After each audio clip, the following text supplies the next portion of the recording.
Trolley জগতে সকলকে স্বাগত। মিঠাই ধারাবাহিক খ্যাত সৌমিত্রিষা আসতে চলেছে বেশ কিছু কাজ, যার মধ্যে আগামী কাজ হলো সিনেমা 10ই জুন এবং ওয়েব সিরিজ কাল রাত্রি।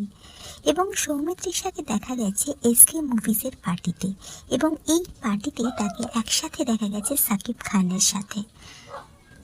সাকিব খান অর্থাৎ বাংলাদেশের জনপ্রিয় অভিনেতা সাকিব খান।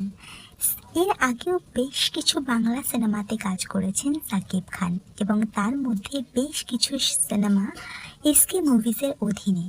এবং সৌমিত্রিষার সাথেও বেশ কিছুদিন ধরে কন্ট্যাক্টে আছেন এসকে মুভিজ। তো ধরে নেওয়া যায় যে পরবর্তী কাজ মানে এসকে মুভিজের পরবর্তী কাজ সাকিব এবং সৌমিত্রিষাকে নিয়ে, এবং হতে পারে কোনো মুভি আসতে চলেছে তাদের, তাই জন্যই হয়তো একসাথে তাদের আবারও দেখা গেছে। এবং এরই সাথে টলি জগতের বেশ কিছু খবর জানতে অবশ্যই ফলো করতে হবে আমার চ্যানেলটিকে, লাইক এবং সাবস্ক্রাইব করে দিতে হবে।